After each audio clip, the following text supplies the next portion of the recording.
My name is Dr. Kyle Bester. I'm a registered research psychologist and a senior lecturer at the University of South Africa. I'm also an executive committee member within the Division for Research and Methodology. Welcome to our first ever division podcast for the Division for Research and Methodology, where we do and speak research psychology. Our topic today focuses on artificial intelligence and its relevance on psychological research and its overall impact on the psychology discipline. Now, the integration of AI or artificial intelligence into psychology services has opened up new opportunities in understanding, diagnosing, and treating mental health conditions. Now, AI has emerged as a transformative tool in various domains and disciplines that enables innovative approaches to personalized care, early intervention, and therapeutic support, as well as creative ways to conduct research. Now, the intersection of AI and psychology represents a paradigm shift in mental health services, offering a wide spectrum of applications designed to augment traditional methods in psychology.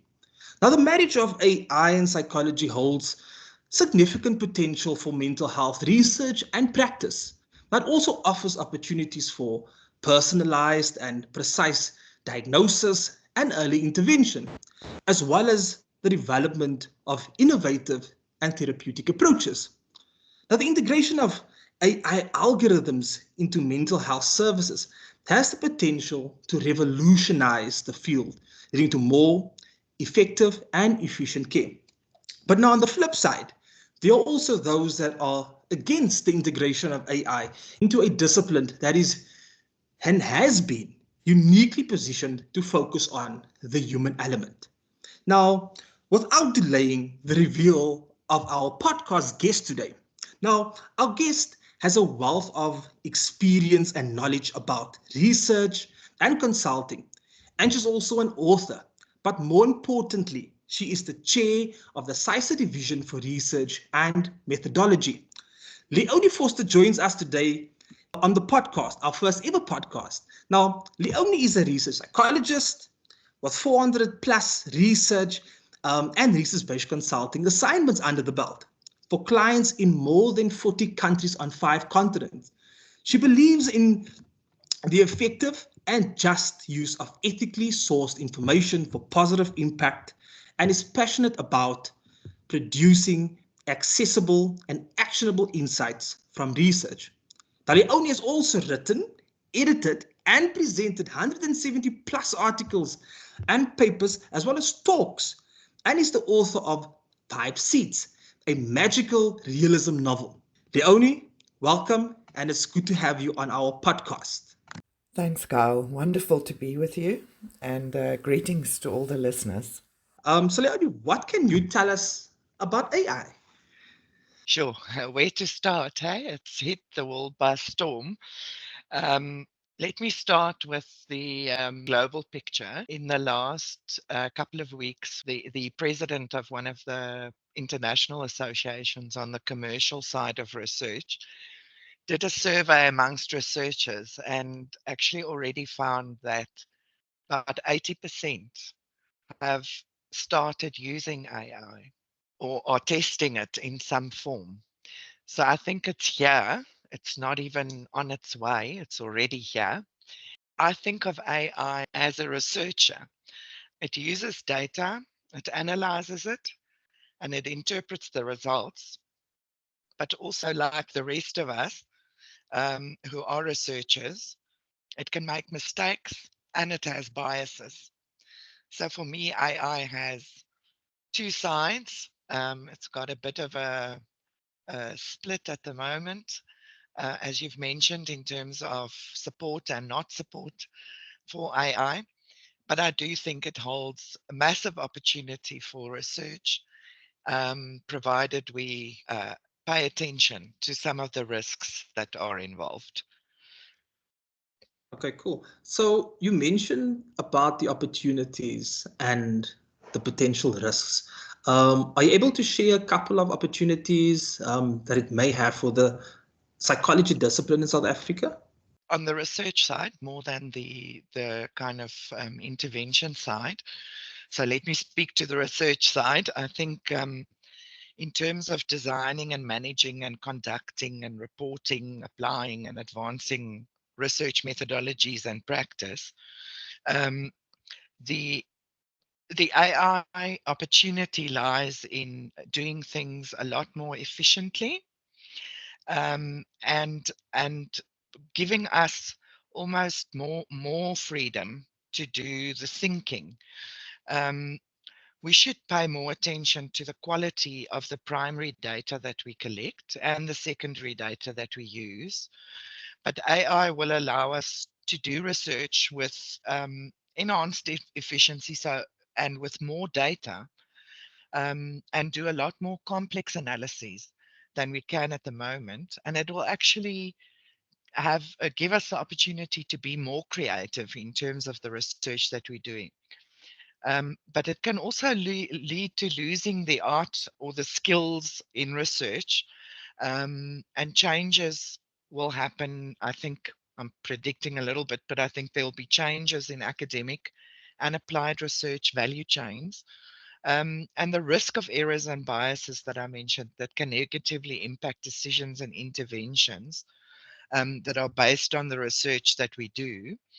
I think that that is something that we need to just be aware of, and so for psychology and for the application of the research in practice, there are a couple of things that AI can do. It's already being used to draft research instruments, for example, and come up with a discussion guide. It's already used for collecting secondary data. Typically, your Chat GPT and OpenAI uses the internet and all the information on the web, and uses that as data in its thinking. You can also already collect primary data using, for example, a virtual reality interviewer. And I saw a brilliant demonstration of that the other day. It was actually with very sensitive, about a very sensitive topic, namely sex toys, and that actually worked a lot better with a virtual reality interviewer than it would have, with a interviewer who is human. So that's also some of the opportunities, and then analyzing qualitative data. The AI, even as we speak, is able to code, to summarize, to identify themes, to work out frequencies. And that's just kind of on the qualitative side. On the quantitative side, it can do everything that we can do as humans, other than making sense of the results and applying that within a specific context. It can even write reports, and it can develop a research presentation in PowerPoint or whatever you ask it to do. Um, so I think all of those things are opportunities with associated risks. Yeah, I'm also just considering what you also noted now, Mm, the role of AI and the opportunities it does provide, mm, in your research and in terms of mm, analyzing your data.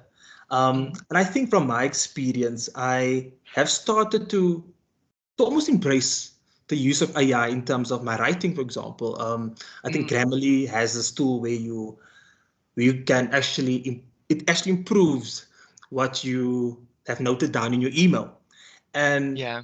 it is that also that level of dependence that it created for me now, where I can't function without it anymore because it writes just so much better than what I'm able to do in my normal capacity without using it, using this Mm, particular software. So I think it does present that level of improvement, that efficiency. mm, But I think that level of dependency, as someone that's also very cautious in cyberspace, that level mm, of dependency scares me a bit. Um, mm. what do you think about that? Yeah, so those were some of the losses that I was talking about. So not only in research skills, but in things like language and writing skills, that we will start to lose some of the skills, because AI can take over that, and it makes it a lot more efficient, or they can do it better and quicker than we can. Um, so we have to still take responsibility. So using AI to be better is a real opportunity, but we cannot abdicate our responsibilities as research psychologists. That should never be an option.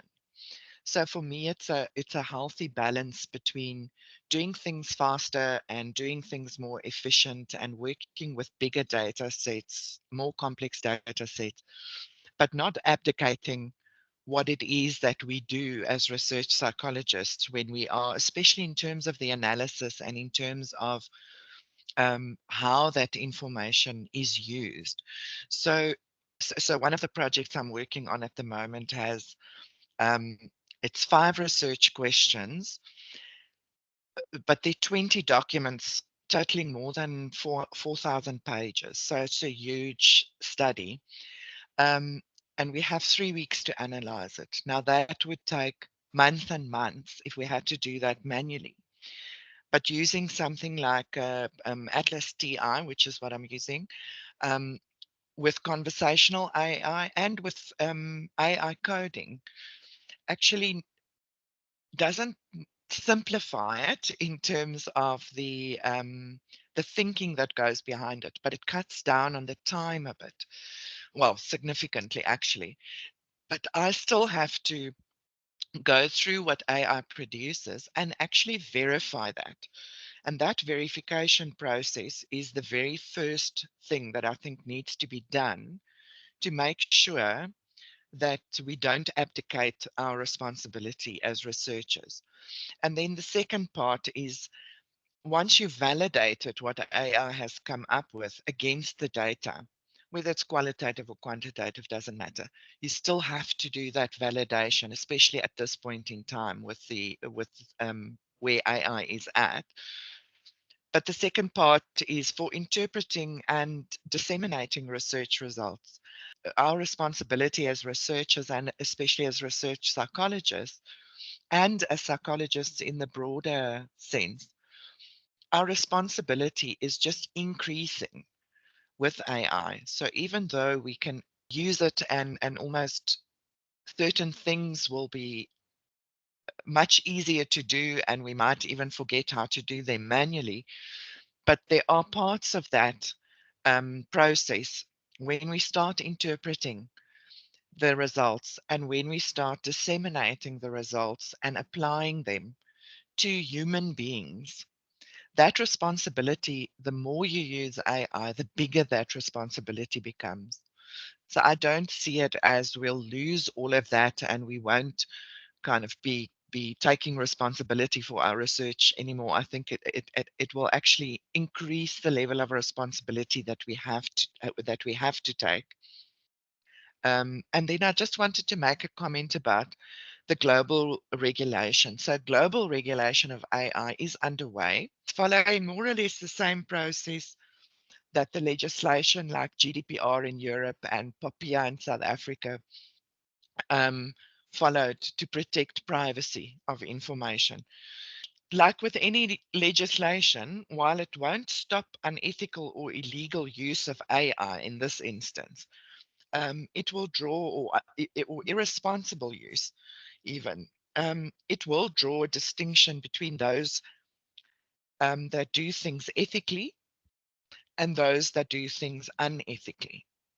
And so um, the more we start using AI, the bigger the responsibility becomes for us to actually use it ethically, and make sure that others use it ethically. And that's kind of what the regulators are currently trying to do. Awesome. I think when it comes to regulation in South Africa, I think South Africa is notoriously also known for taking its time when it comes to the actual implementation of regulation, guidelines, frameworks. Mm. If I look at a simple example, the National Cybersecurity Policy Framework. It took almost 10 years for it actually to be implemented in a South African context and to perfectly allocate who is responsible for which aspect in cyberspace, which, for example, security actors responsible for coordination and the execution of certain, offensive and defensive strategies. That's just an example. But I think there is this level of delay that we almost sort of playing catch up in a sense to the world in essence. And if you look at the global cybersecurity index, for example, and I know maybe this is minutely related to what AI does in South African context. We are rated as South Africa very low in terms of our policies, our um, our activities to actually introduce certain actions to safeguard us from, for example, threats in cyberspace.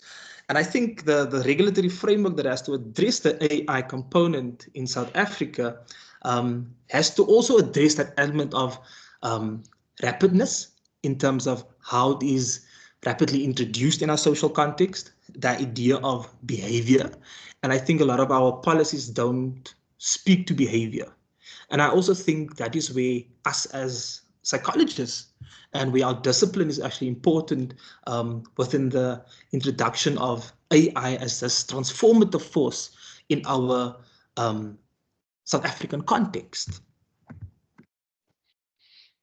Yeah, so I think we should start taking on a role of using AI to serve that transformation agenda. Psychology has been often left out, where even if you go back to COVID protocols, the mental side of things, the mental health side of things, didn't actually feature there until much later in the pandemic. Same with AI. So this is kind of our opportunity to stand up our field and our approach with humans first and health, mental health, that actually feeds into the regulation. So it's almost an opportunity, seeing as the regulations are being developed at the moment. And there is this kind of tradition in across the African continent actually to sit back a little bit and wait and then leapfrog. And there's already some talk about Africa leapfrogging in terms of AI. So waiting for other people to make the mistakes, to get the regulations going, and then to kind of shortcut all of that and just do it much faster and more efficiently when we finally kind of catch up. So it's almost, instead of catching up, it's leapfrogging.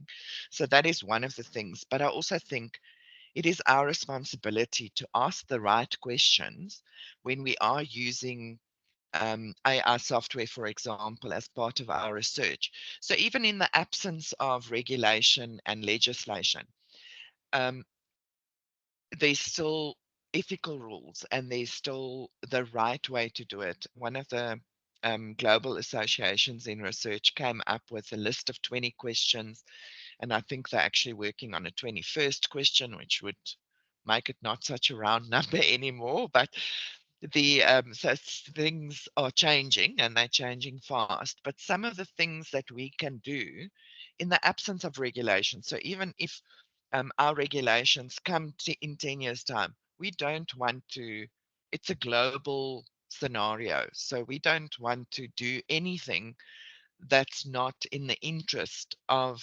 humans and mental health. So I would suggest that we use the kind of 20 questions.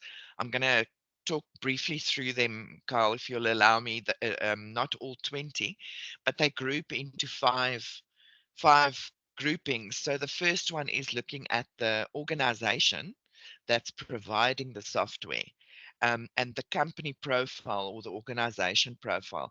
What is their experience? Do they have the necessary know-how? What are the features and the benefits of the software? and what has worked and what hasn't worked, because everyone is still in development. So that's kind of the first thing, is just to look at the reputation of the organization and what it is that they're offering in terms of AI. Then secondly, the actual AI capability, or the service, how do they explain that? And is it fit for purpose? Because not everything works for everything. Um, they must be able to explain it to you in simple, non-technical terms. If they're not able to do that, and if they can't explain to you how the algorithms they are using are delivering the results that you see on screen, and what the underlying data is that they're using, and how they're training the software, then it would be a no from me. So they have to be able to explain all those things, and it has to fit the purpose that you need it for. Thirdly, trustworthiness. Um, so ethical conduct, trustworthiness, transparency. How do they verify the information? How do they look? How do they determine whether things are accurate or not? How do they do their validation? How do they deal with bias? Um, they have to be able to tell you what the model limitations and mitigations are. Similar to what we do in research, we always have the limitations of research. This is ultimately research, and research software. So that they have to be able to tell you that, and they have to explain how they take on their duty of care. And I think that's in the absence of legislation that forces software companies, for example, to do that. They have to do it themselves. And if they can't prove that they take on that duty of care, it's not someone we should be working with. Um, Fourthly, human oversight of the AI system. So how do humans come into it? On their side, and which ethical principles do they apply, um, and how do they make sure that they innovate responsibly?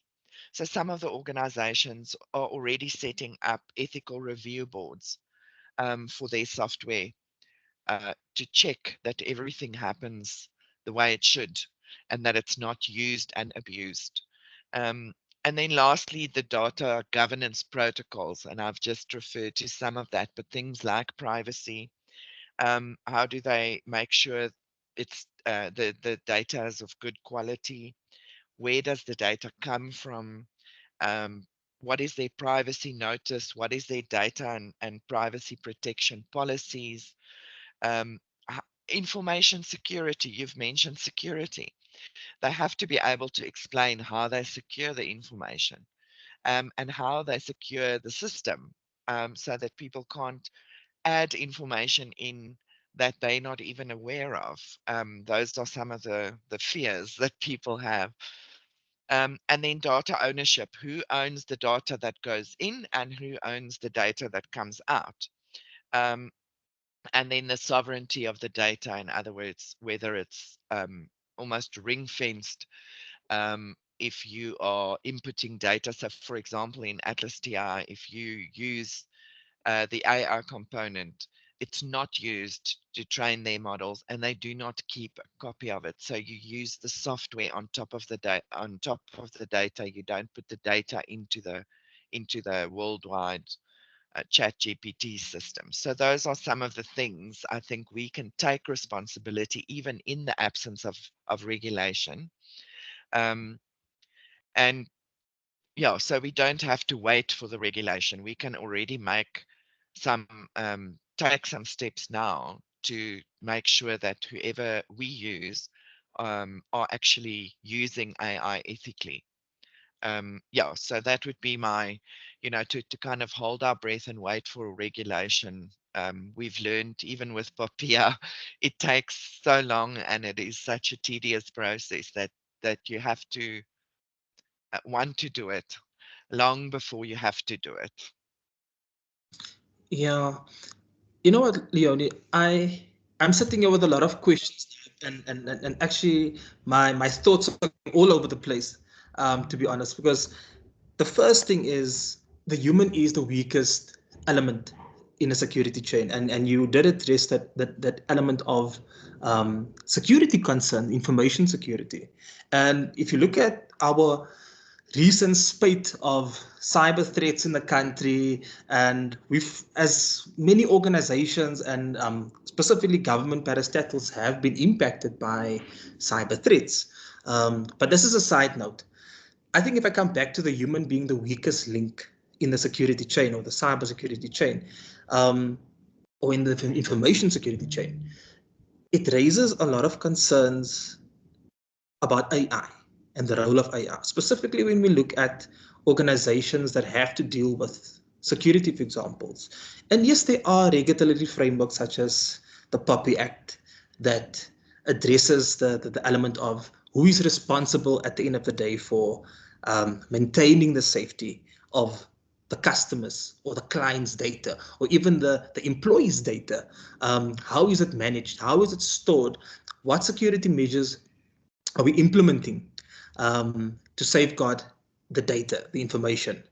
Um, but one of the questions that I actually want to touch on is because we see a gap for psychology in the role of AI, and if we have to look at the development of psychology as a discipline in South Africa, because AI has now immersed itself into our daily lives. I mean, essentially, we can include AI into 4IR, the fourth industrial revolution.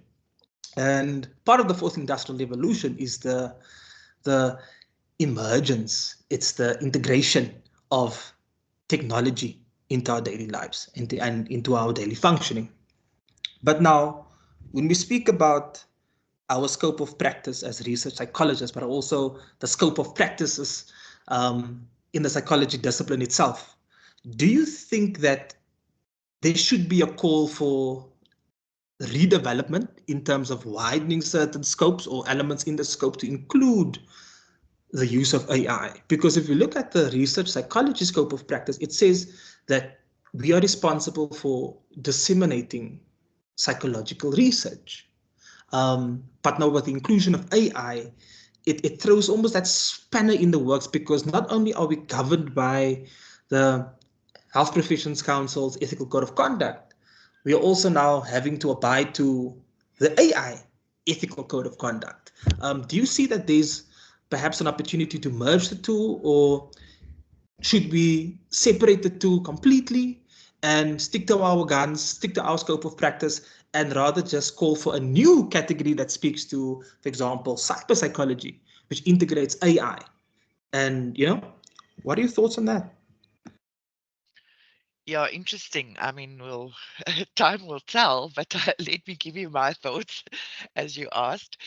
I do think that ultimately, as a professional, we still have to take responsibility for the way that our research is used, taking responsibility for how AI uses our research. I That for me is the minefield, um, and that is something that's not kind of currently in the scope. So, but I'm always more likely to support an integrative approach than a separate or separating approach, because I do think that um, if we are using AI as part of research or even as part of psychology, that remains part of our responsibility.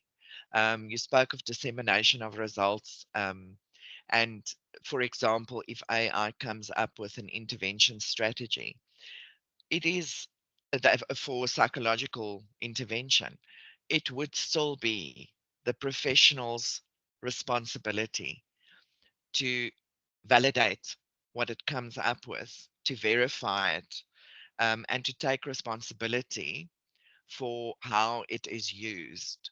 Um, for research side, the research side of it is actually easier, I think, than the kind of broader field of psychology, because in terms of the research, not inputting information into AI training models is an option for us, and it's almost an imperative.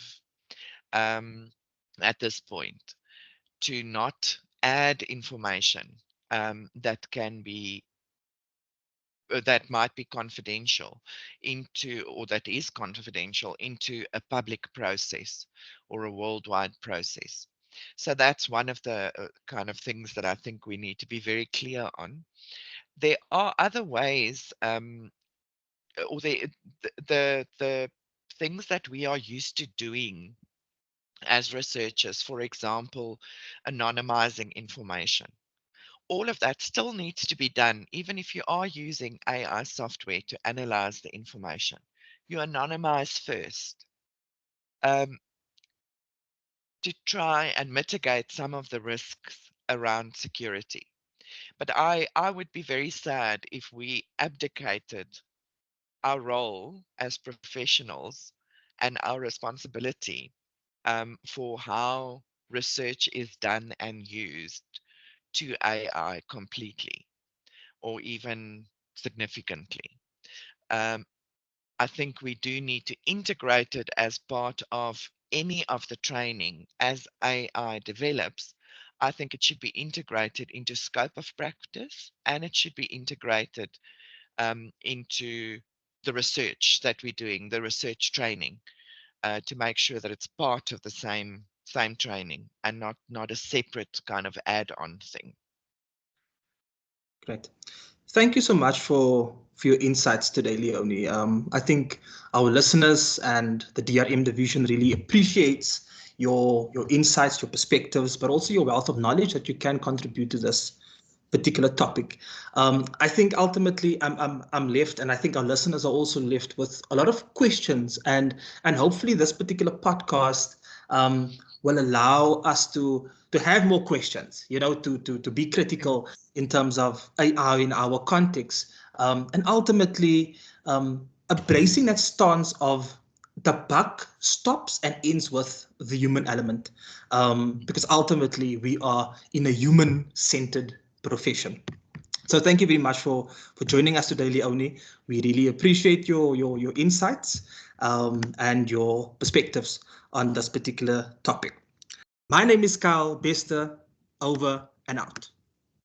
Thank you for joining us on the DRM podcast, where we focus on interesting research, fascinating methodologies, and everything in between. If you would like to be part of our division for research and methodology podcasts, please follow us on social media, be on the lookout for the call for participation, and simply follow the submission instructions.